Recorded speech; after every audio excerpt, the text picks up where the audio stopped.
চা বিক্রির উপার্জিত টাকা দিয়ে মাদ্রাসার জন্য জমি দান করেছেন নারায়ণগঞ্জ বন্দরের সাবদি এলাকার বাসিন্দা রুবেল মিয়া। নিজের পড়ালেখার গণ্ডি বেশি দূর আগাতে না পারলেও তিনি চান না ভবিষ্যৎ প্রজন্ম তার মতো থেমে যাক।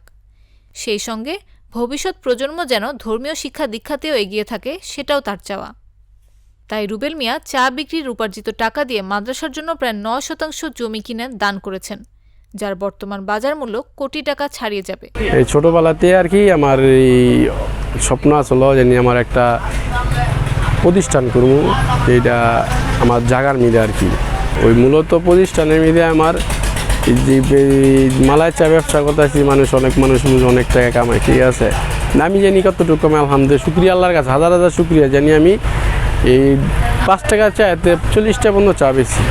এর আগে রুবেল মিয়ার বাবা হাসিব মিয়া 2002 সালের দিকে বন্দর উপজেলার কলাগাছিয়া ইউনিয়নের সাবদি হাজরাদি ব্রিজ সংলগ্ন এলাকায় ব্রহ্মপুত্র নদের তীরে ছোট্ট একটি চায়ের দোকান গড়ে তোলেন। আর রুবেল মিয়া 7ম শ্রেণীতে থাকা অবস্থায় চায়ের দোকানে সময় দিতে থাকেন।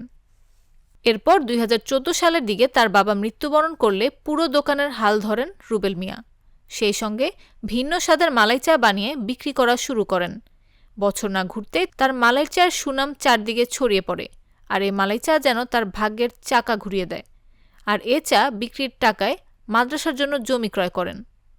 তার নির্মিত জায়গায় মাদ্রাসা নির্মাণ করা হয়। তো আমার বাবার নামে কিছু করলে একটা স্মৃতি থেকে যাবো। আমার বাবার সম্পদ আছে, টাকা পয়সা আছে।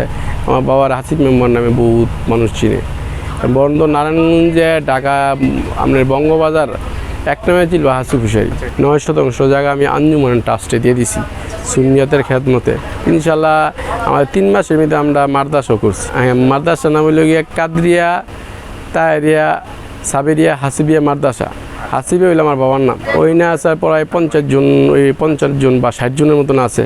চলতি বছরের জানুয়ারি মাসে মাদ্রাসাটির কার্যক্রম শুরু হয়। বর্তমানে অর্ধশতাধিক শিক্ষার্থী এ প্রতিষ্ঠানে শিক্ষা গ্রহণ শুরু করেন। মাদ্রাসায় 7 জন শিক্ষক কর্মরত রয়েছেন। রুবেল মিয়ার উদ্দেশ্য এ মাদ্রাসাটিকে শ্রেষ্ঠতম প্রতিষ্ঠান হিসেবে গড়ে তোলা। সরেজমিনে রুবেল মিয়ার চায়ের দোকানে গিয়ে কথা বলে জানা যায়, রাজধানী ঢাকা সহ প্রতিদিন দূরদূরান্ত থেকে 1 কাপ চা পানের জন্য আসছেন মানুষ। প্রতিদিন মালাই চা সহ বিভিন্ন ধরনের 5 শতাধিক কাপ চা বিক্রি হয় তার দোকানে। ছুটির দিনে চা বিক্রির সংখ্যা 1000 কাপ ছাড়িয়ে যায়। মালাই চা ছাড়াও দোকানটিতে দুধ চা, কফি, হরলিক্স চা, ডাবল মালাই চা, মালাই দুধ, কাপ দই সহ হরেক ধরনের ঘরে তৈরি মিষ্টি বিক্রি হয়। এছাড়া রমজান মাসে বোরহানি বিক্রি করা হয়।